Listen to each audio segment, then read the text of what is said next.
Bueno, son 10:49 de la mañana, ya estamos con el tercer bloque de Pasaron Cosas y ya tenemos acá a nuestra compañera Naya de ¿cómo estás?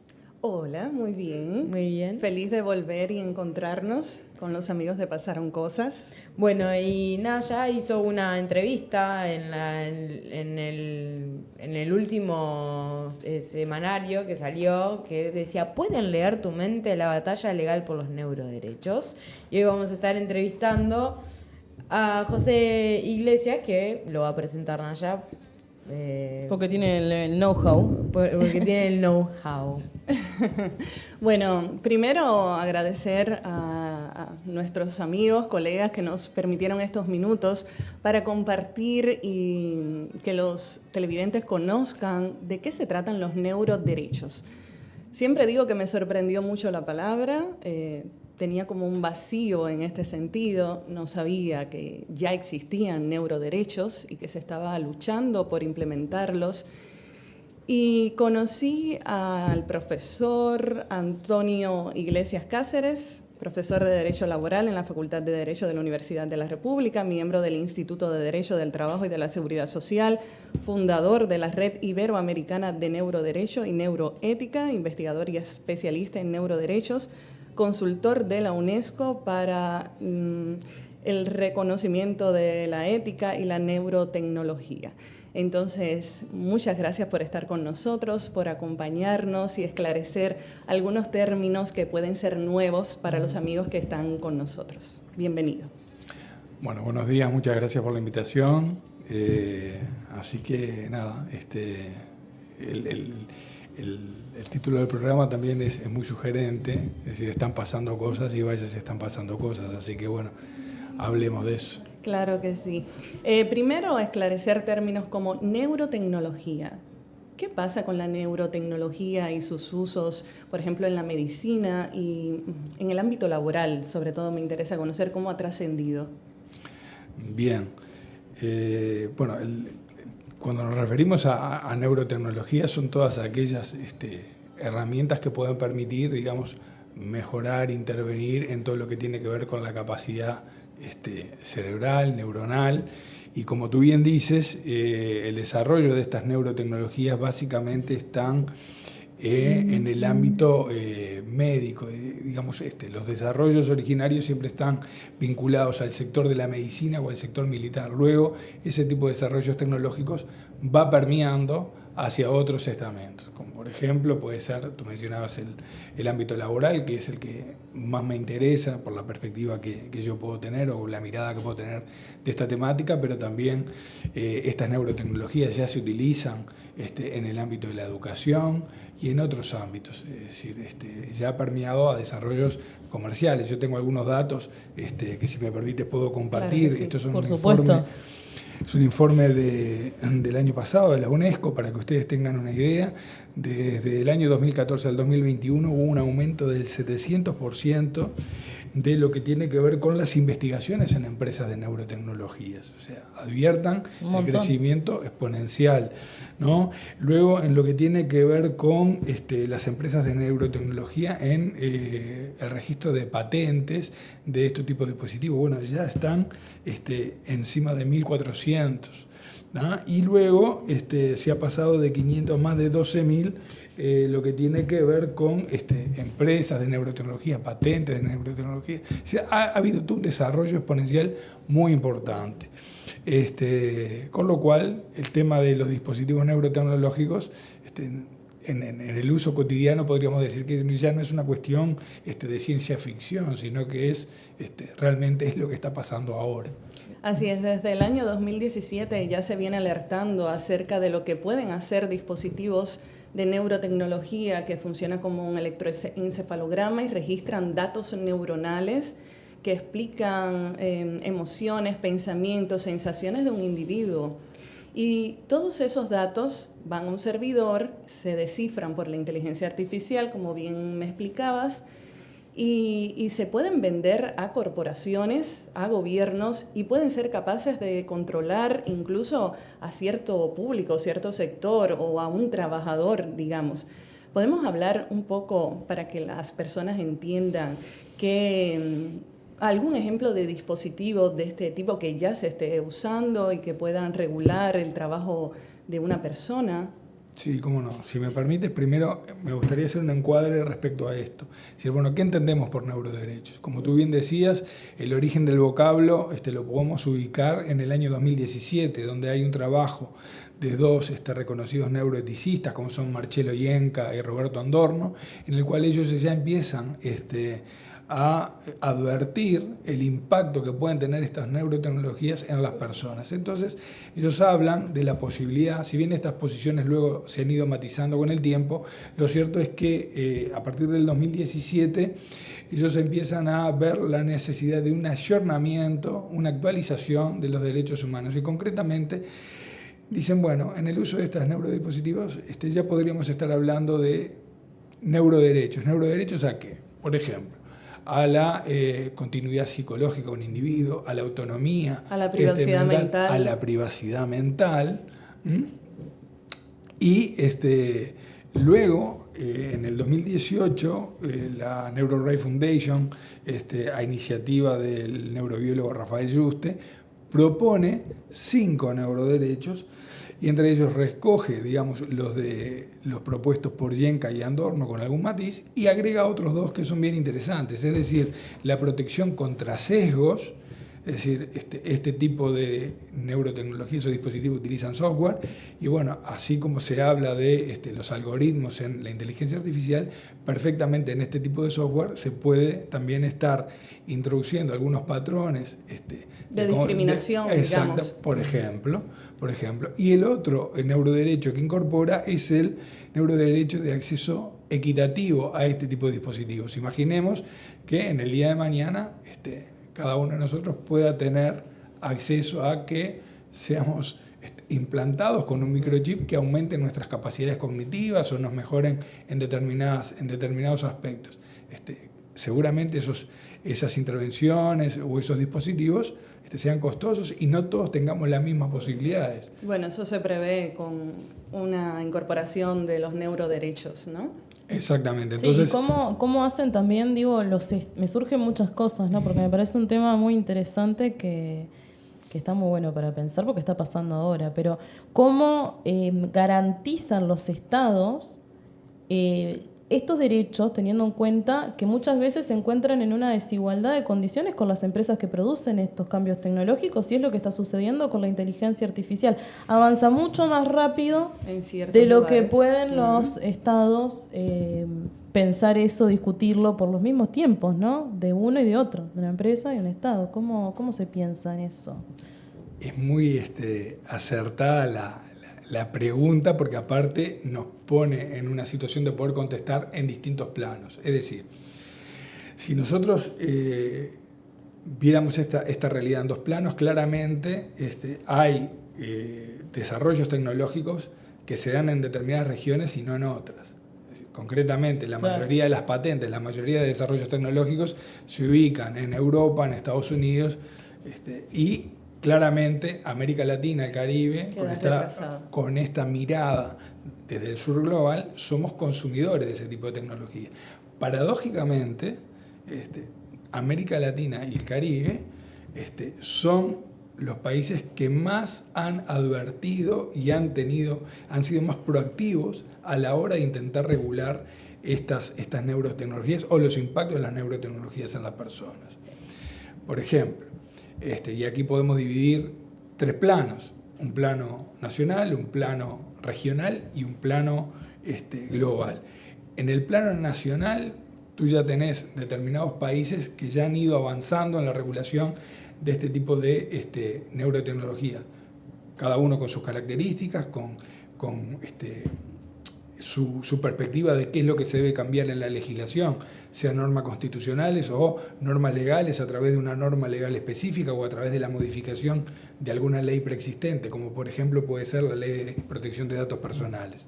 A nivel regional tú vas a encontrar, entre otras, la declaración del Comité Jurídico de la OEA, los principios del Comité Jurídico de la OEA también para esta temática, y una declaración del Parlatino en el cual,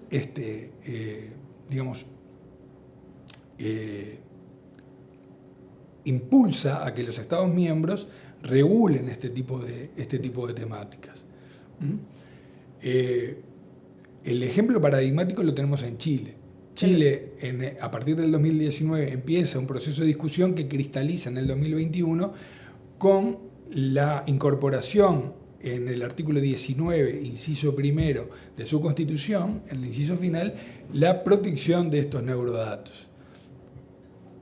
Entonces, hay normativa, claramente es un tema que no es de dominio público. Por suerte, poco a poco se ha ido insistiendo. Hoy podemos decir que hay una madurez conceptual respecto a la temática porque ya tenemos diversa normativa, tenemos actividades académicas vinculadas a la temática, tenemos artículos de doctrina y ya hay jurisprudencia.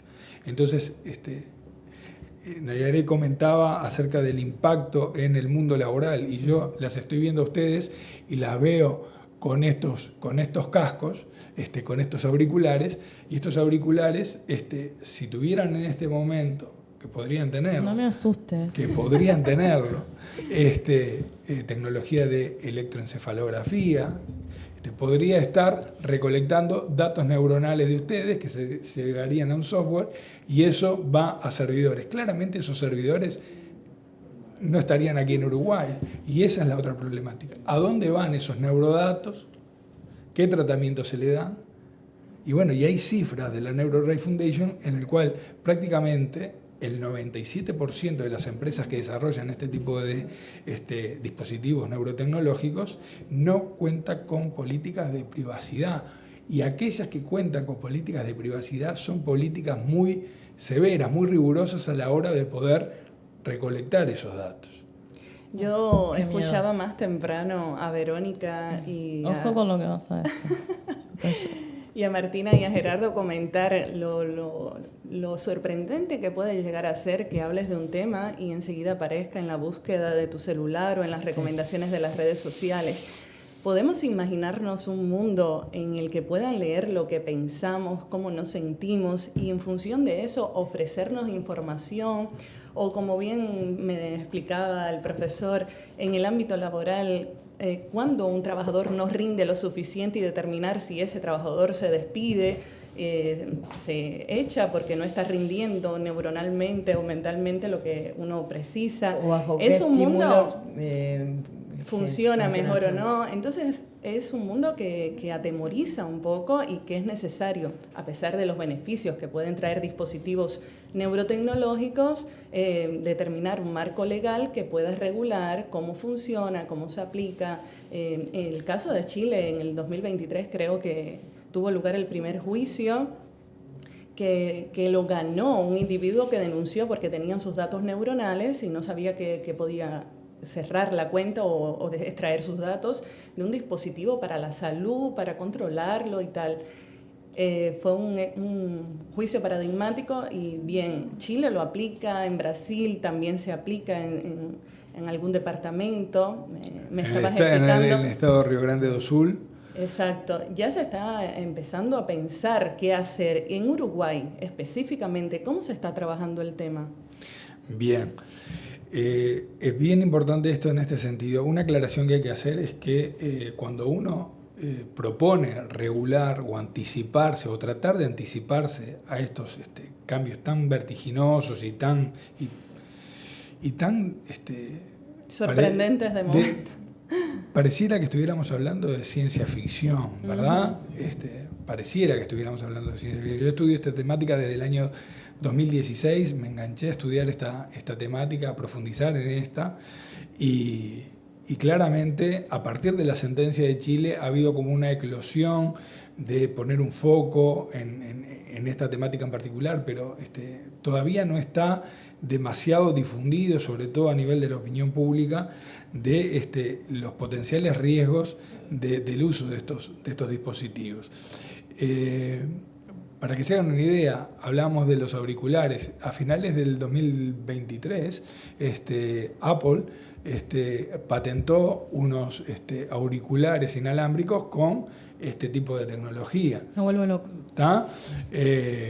Y bueno, y el caso de Chile hace relación a el denominado caso Girardi versus Emotiv.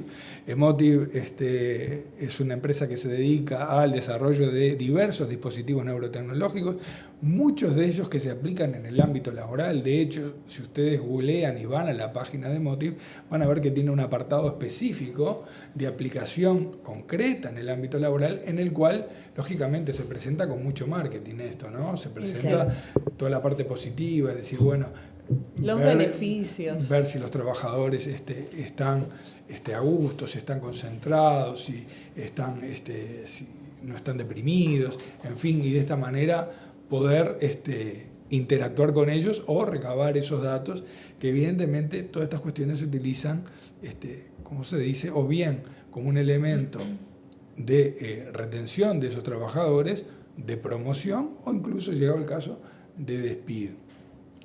Entonces, me hablabas, por ejemplo, que me pareció muy curioso en el transporte carretero, cómo se miden los datos neuronales de los choferes para saber si hay microsueños, si ya de hecho se están aplicando en muchas empresas implementos de este tipo, que se hacen con esos datos, que definen un montón de cosas para el trabajador luego. Sí, se aplican, por ejemplo, en China, los trenes de alta velocidad, quienes los conducen debajo de lo que es las gorras de su uniforme, utilizan este tipo de cintillos o de vinchas para estar monitoreando constantemente el nivel de concentración o de fatiga de ese trabajador. Por ejemplo, en Chile, empresas vinculadas a la minería lo utilizan con aquellos trabajadores que conducen camiones y tienen que bajar a las canteras. Es decir, se utiliza porque, entre otras cosas, también no hay que alarmarse ni hay que ser pesimista, ni a la hora de regular se intenta poner un freno al desarrollo tecnológico. No es pero la sí idea. Preservar determinadas cuestiones, sobre todo aquellos vinculados a la dignidad del trabajo, a la dignidad del trabajador, a la privacidad del trabajador, respecto de cómo se tratan ese tipo de datos. Exacto. Y en el caso de Chile, estos trabajadores que conducen camiones y bajan a la cantera es simplemente para detectar microsueños, fatigas y evitar accidentes laborales o algún otro tipo de cuestión. Es decir, hay una finalidad loable. También es importante decirlo que la incorporación de este tipo de dispositivos en el ámbito laboral y concretamente en Chile, en este ejemplo que yo estoy dando, se ha hecho a través del mecanismo de la negociación colectiva. Claro. Entonces, es decir, ustedes adviertan que, como bien saben, la relación de trabajo mayoritariamente es una relación asimétrica en la cual el trabajador está en una situación de inferioridad respecto del empleador. El empleador perfectamente en una negociación mano a mano, perfectamente puede imponer el uso de determinado tipo de dispositivo y el trabajador seguramente no se niegue a utilizarlo porque necesita ese trabajo. Claro. El ámbito de la negociación colectiva lo que permite es negociar en pie de igualdad y ver cuáles son los pros y los contras de la utilización de estos dispositivos. Pero hay una variedad de ellos que se utilizan en el ámbito laboral. El caso de Uruguay específicamente, ¿dónde se va a incluir? ¿Se va a hacer un proyecto de ley independiente? ¿Se va a agregar a uno ya existente? ¿O qué estamos retrasados en este sentido? ¿Cómo lo ves? Yo diría que hasta principios del año pasado estábamos retrasados. Cuando digo retrasados o rezagados es en función de lo que está sucediendo en la región. Es decir, el ejemplo paradigmático, vuelvo a reiterar, es Chile, que eligió el camino de la reforma constitucional y modificó ese artículo. También es verdad que ese artículo también mandata regular por vía de ley el mismo, y hay un proyecto de ley en esta materia que todavía está a estudio del Parlamento hace unos cuantos años, está un poco parado. Brasil, por ejemplo, en el año 2023 propuso una enmienda constitucional, la 29 del 2023, para reformar o para incorporar en la Constitución la protección de los datos neuronales a nivel federal. Como hicimos mención, el Estado de Río Grande do Sul, a finales del 2023, incorporó por unanimidad en su artículo 235 la protección de los datos neuronales. Hay otros caminos u otras vías, como por ejemplo no incorporar en la Constitución y sí incorporar en una ley preexistente que muchas veces está vinculada a la Ley de Protección de Datos Personales, o legislando en una ley específica, como es el caso reciente de México, bueno, de mediados del año pasado de México, la Ley General de Neuroderechos y Neurotecnologías. ¿Qué era lo que pasaba con Uruguay? Bueno, Uruguay no avanzábamos en ese sentido, no estaba dentro de la agenda, y les diría que esta temática, incluso en ámbitos académicos, no está muy detectada. O sea, el foco fuerte e importante se pone en la inteligencia artificial, en el Big Data, en el chat GPT, en otro tipo de desarrollos, pero no en este.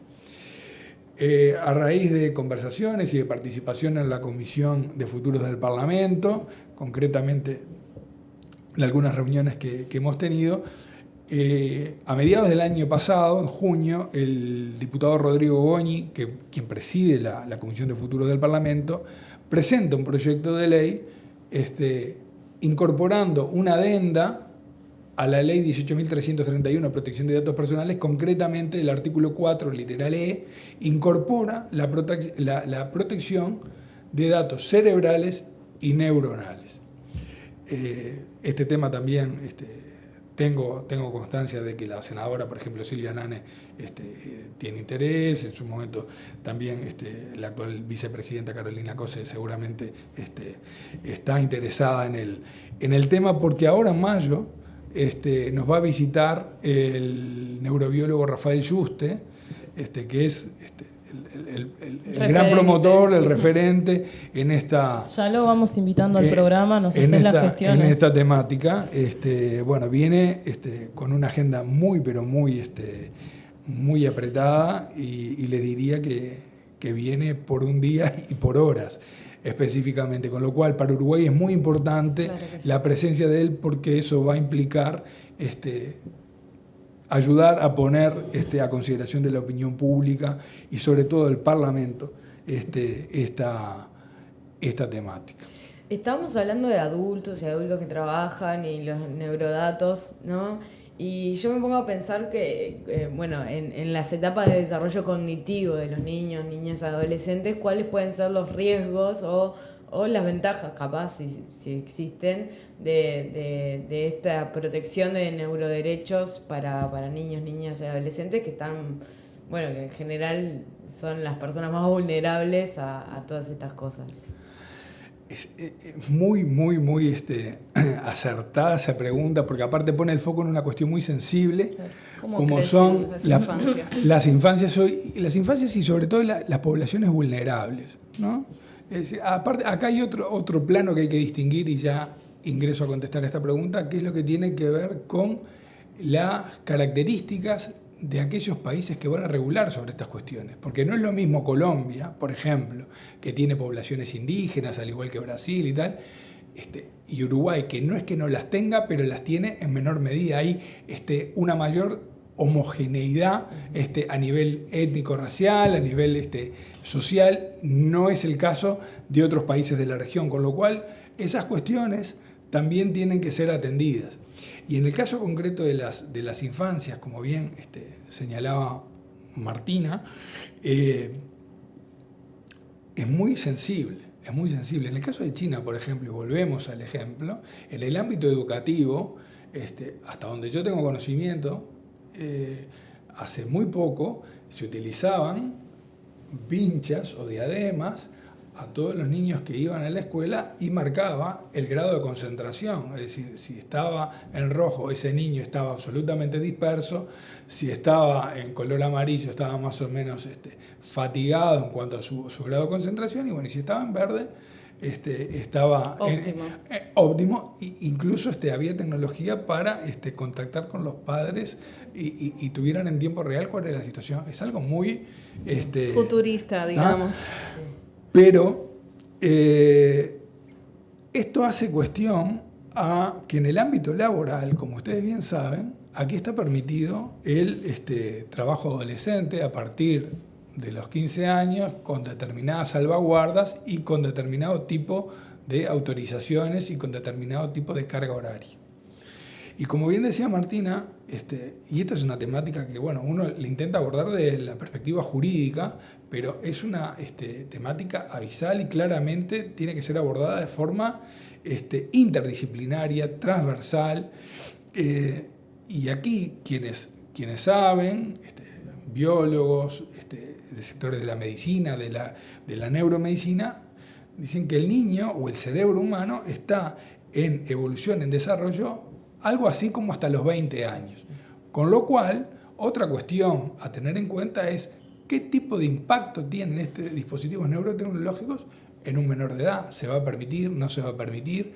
¿Qué consentimiento es requerido? Porque en el caso de Emotiv, el caso de Girardi versus Emotiv, uno de los aspectos donde se hizo mayor hincapié eran las políticas de privacidad y en el tema del consentimiento. Pero el usuario aceptó, dio su consentimiento expreso.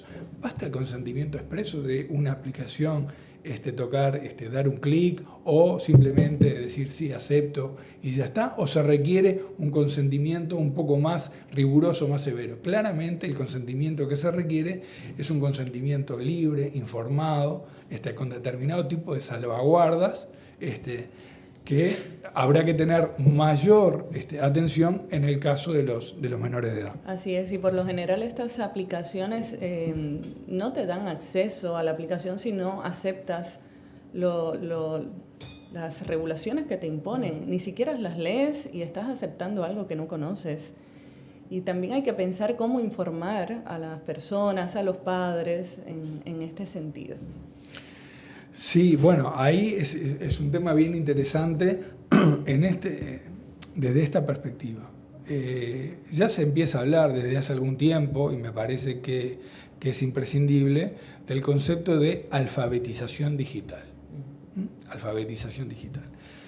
Entonces, es necesario, la sociedad lo requiere, porque esto no es algo que va a venir, sino que ya está.